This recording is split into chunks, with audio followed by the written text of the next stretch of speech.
Hey guys, welcome back to another video. Wow, I can't believe you guys have stuck in there all this time and did unsubscribe through the months where I did not do any video updates. I greatly appreciate that and appreciate all the great feedback and comments that you guys are giving me and all the good support. It's that type of stuff that really just continues to push me forward on this project and keep me motivated and things like that. So in the last video, I had asked you guys to, give me some questions and feedback, or ask me whatever you want, and I would try to do some answers, or give some answers and questions or opinions or my feedback or whatever it is about the car or anything related to that. So a few of you did that, and what I want to do in this video is start answering some of these things and try to do a kind of a regular Q&A video segment, I guess, going over some of the questions that I get. I try to answer most of them through the comment section or through Facebook or email, but I get so many more that I just can't reply to. So this is probably a good way to give everybody some of my feedback and information that I've learned and gathered through this whole process. So yeah, so let's get started. Okay, all right, so I have some questions here that I'm going to answer and see how this works out. All right, so I'm probably going to butcher everybody's name because some of these names are just funky and I don't know names well. All right, so the first question is from a James Zawaki. I don't know. So all right, so he asks, knowing what you know now, assessing time and effort invested away from family and frustrations with project money, etc., would you do it all over again? Why or why not? Short answer is yes. I certainly would do all this over in a heartbeat. It's been one of the most rewarding things that I've ever done in my life. It's been rather life-changing on so many levels. And it's just one of those serious personal growth things that you go through where you jump into a project and it's just so huge that you really have to change the way that you think about things and how you go about certain things when you don't have, I don't know, all the tools available or money or whatever it is. It's just that you have a passion for this and that you're going to figure out how to do it. That's kind of what my mindset was. It was, and still is. It was developing that passion first and kind of figuring out what it was that I wanted to do when I grow up, basically, and and it just kind of developed from there. And then all the things that you learn through the whole journey, it's just there's no value on it. I mean, it's invaluable. There's so many different things that you come across and you learn. About yourself and about your limits and about working with other people and taking on tasks and finding where your limits are and then exceeding those limits, just so many different things. And so yeah, I would certainly do this over. Now I wouldn't do it the same way. So knowing what I know now, there's a lot of things that I definitely do differently and obviously better. I think anybody would do that. So yeah, I mean that's pretty much the short answer to that. There's a lot more behind it that's kind of more deep and spiritual and all that, but that could just take too long to get into a video about. But I think most of you guys probably understand when you get into something and you have certain pride in it and it brings out the best in you and all that stuff. That's what this whole Blade project is to me. And it's different on so many levels and means so many different things and all that. So yeah, definitely would do it. No hesitation. All right, next question. Okay, the Bourbon, that's his name, his YouTube dude, asked, let's see, he said, all right, says the car is looking great. Any idea what the price to buy one will be when it's done?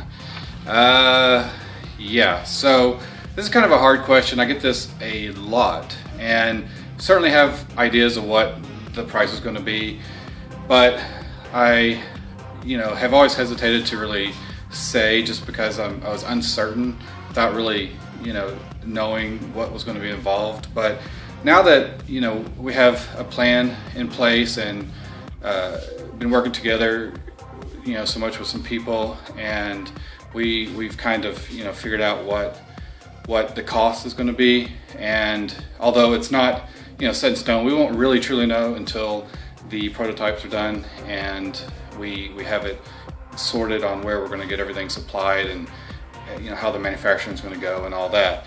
So what I'll say is that I will I want to keep the pricing around the 100K mark, and it probably seems like a lot, but this isn't going to be your average car. Like I've said in previous videos, the engine alone is going to be about 25 grand.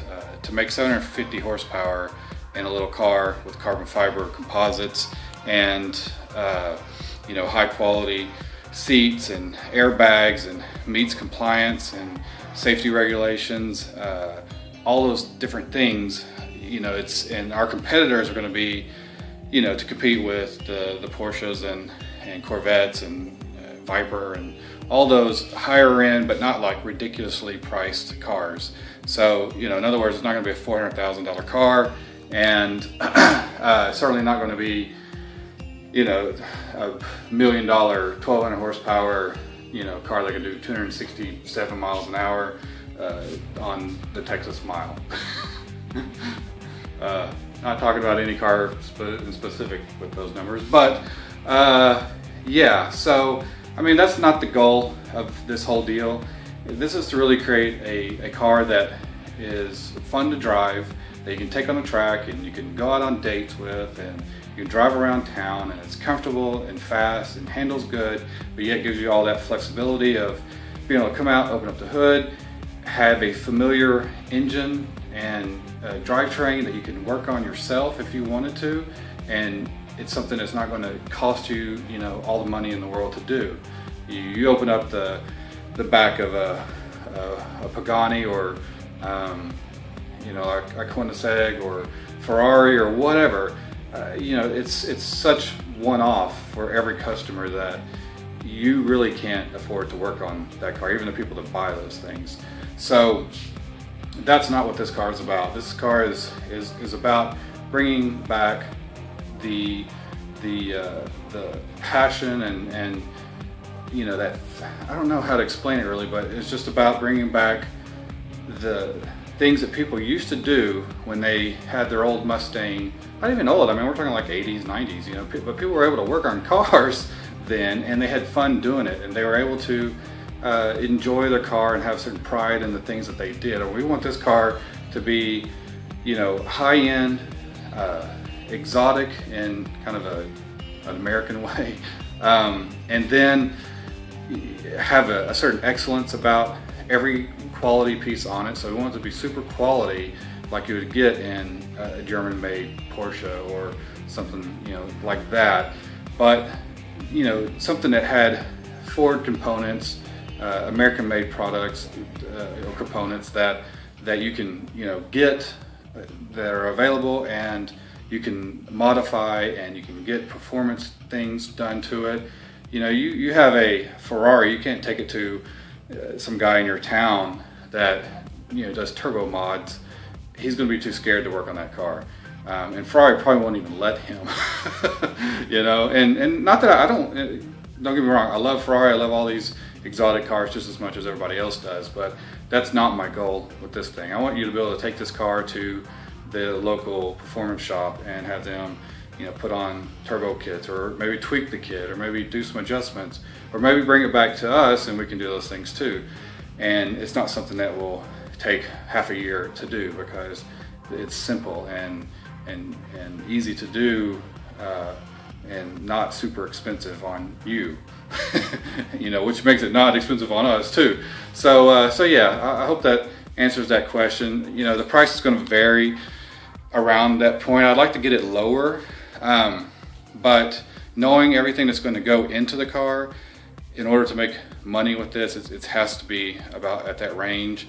It could certainly be up. There's probably going to be a certain demand for this also. I've already had many people that are really interested in the car, and you know, there's a lot of those that are pretty serious, and so once this hits the track or the road or whatever, I think orders and the demand of it's going to go up. Could push the pricing up, but it won't be necessarily on our end so much as the dealers end, because we are setting up dealers to you know, hold the cars and provide them throughout the whole world and everything. So yeah.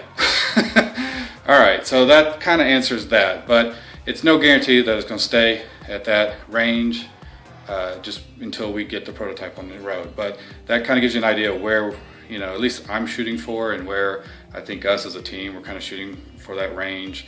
I would say between 100 to 150. Let's just throw that out there, because people are going to want certain mods and upgrades and go to the extreme with this. And not that we're already going at the extreme with 700 horsepower or 500 horsepower.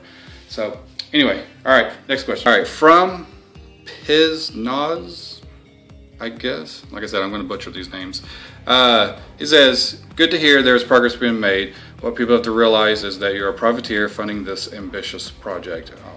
What kind of company can you send your body parts to produce molded parts out of the materials desired? Also, how do you get DOT approved auto glass produced? These have been burning questions of mine for years that I'm still trying to find answers to. Thank you and kudos for allowing us to follow your dreams. Okay, all right, so let's see, what part should I answer first? Okay, on some of the material stuff, a lot is going to depend on what you're trying to do. Obviously, there's going to have to be some things that are outsourced overseas. You just can't get away from it. Even though I want an all-American car, I can't even buy half the stuff in America, or you know, unless I have it just custom made, and that's just too unrealistic. It's too costly to do that. So there will be some things that we get from overseas. I'm not really sure what that will be. It might be some interior components. It's not going to be like the body or you know, the chassis. Those things will probably be produced here, but who knows? I mean, there's a lot of companies that do that overseas and have better expertise, things like that. I know in a prototype everything's done here, but yeah, you're definitely gonna have to go overseas for some of that stuff, and where, you know, you just have to search it out and find the best places. I mean, we're looking at places right now for a lot of things, but you know, it just depends. On the glass part, that's a good question, because the glass is something that was something that really told me a lot about what people were going through when they started projects like this. And a lot of times people would design these awesome cars and very ambitious, just like what I'm doing, and had these cool windshields and these all this cool stuff going on.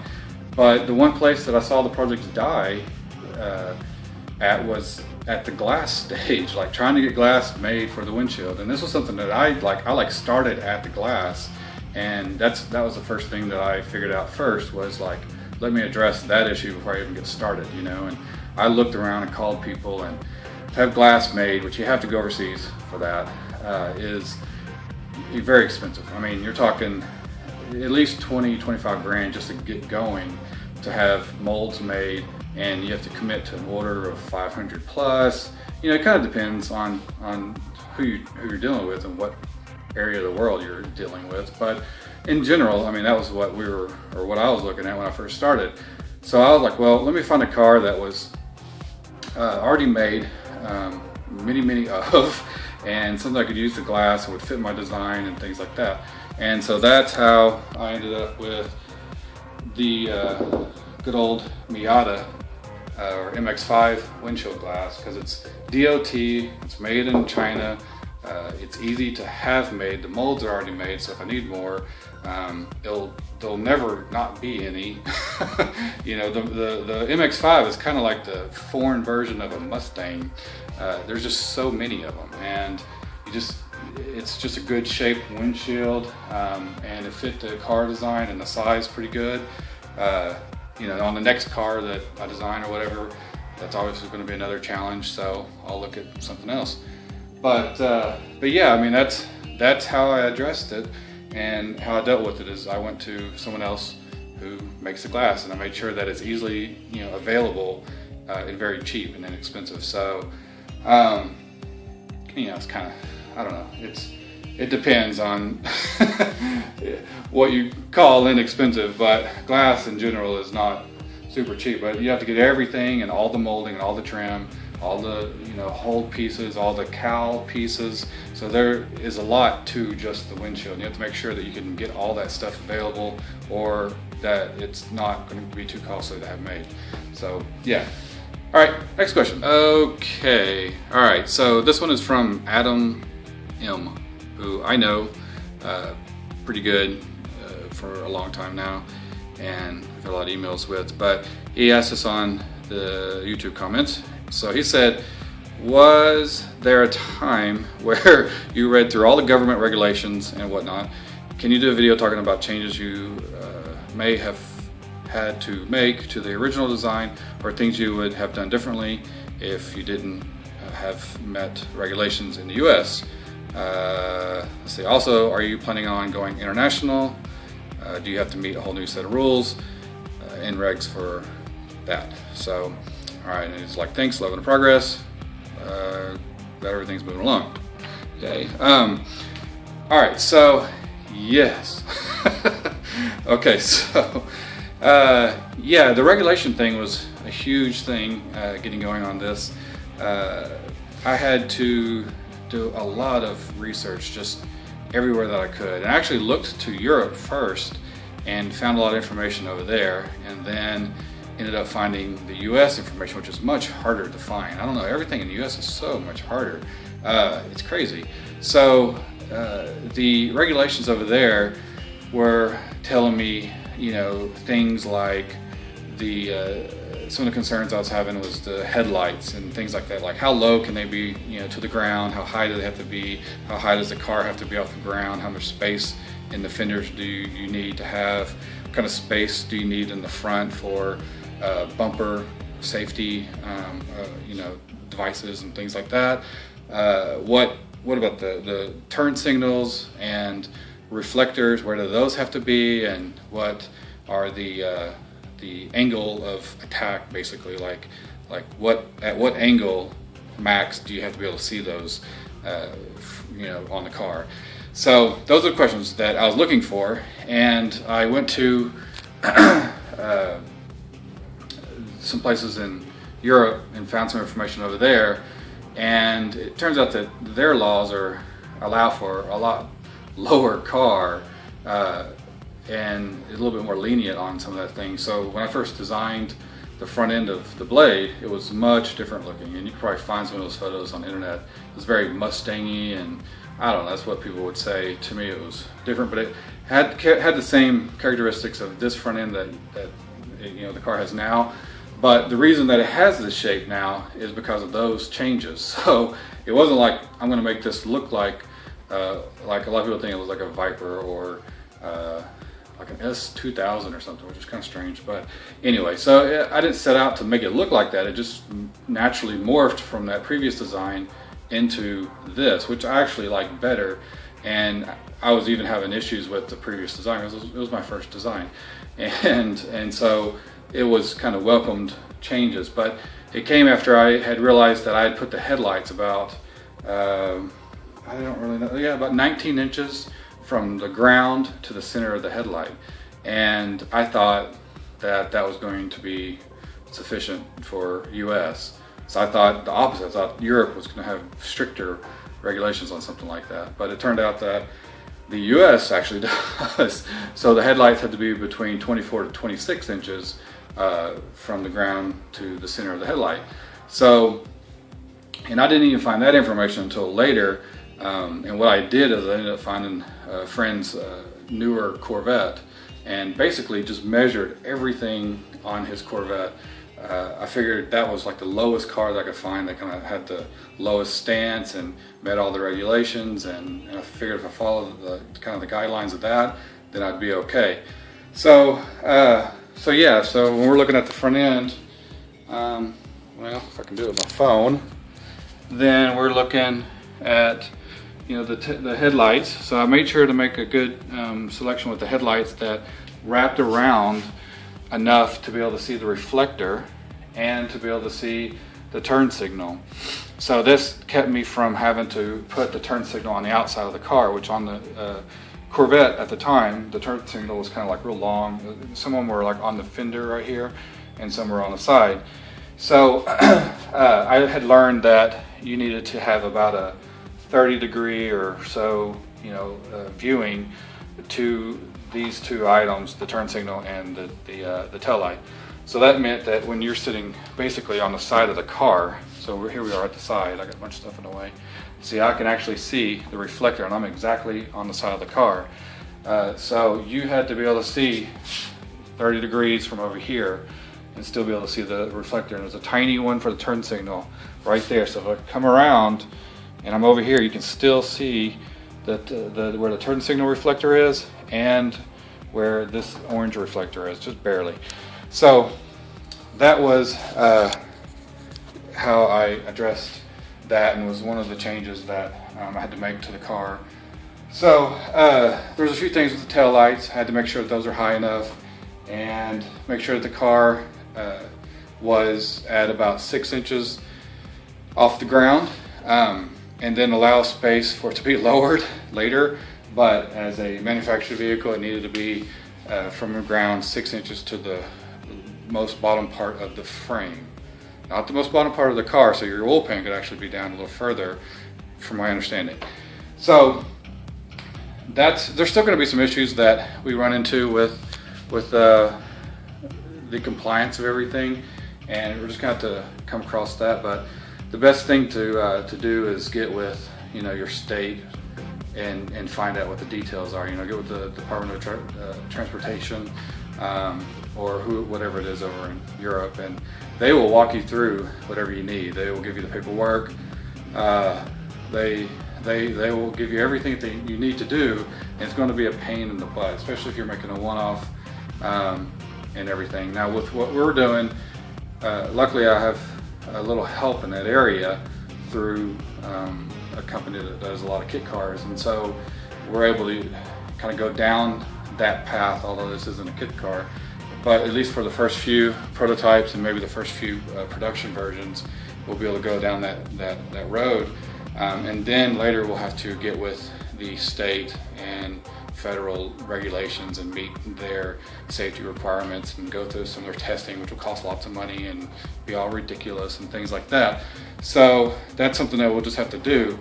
Now, if we keep the quantity of cars down below, you know, I don't know what the magic number is, I think it's around 1,000 a year or so, then we won't have to do so much in crash testing, but we'll probably have to do like bumper testing, 5 mile an hour bumper testing, and things like that. But I don't think we'll have to do any serious massive crash testing. So that's something I'd like to do though, privately, just for my own, you know, knowledge and everything.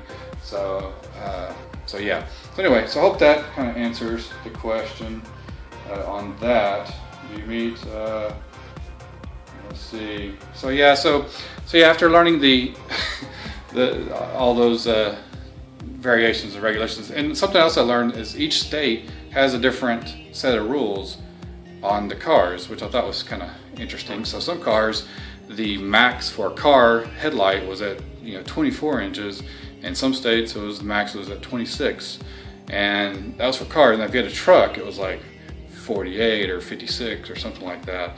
And so I just thought that was strange. So I just kind of made sure that this car was just like in the middle of all those numbers, and that seems to have worked. I guess we'll know when we start getting it registered and things like that. But I mean, you park another car next to this, everything's going to look the same as far as manufactured like. It's going to, the headlights and everything. Nothing's going to look funky or like it's too low or too high or out of place. So that was real important. So yeah, there we go. So I think that's it for the questions on this series, and I'll do some more. I have some other good stuff that I'm going to do and another video. I think I may do a whole video segment on it, and it's a question I get asked a lot, and I feel like I need to just do a video totally committed to it.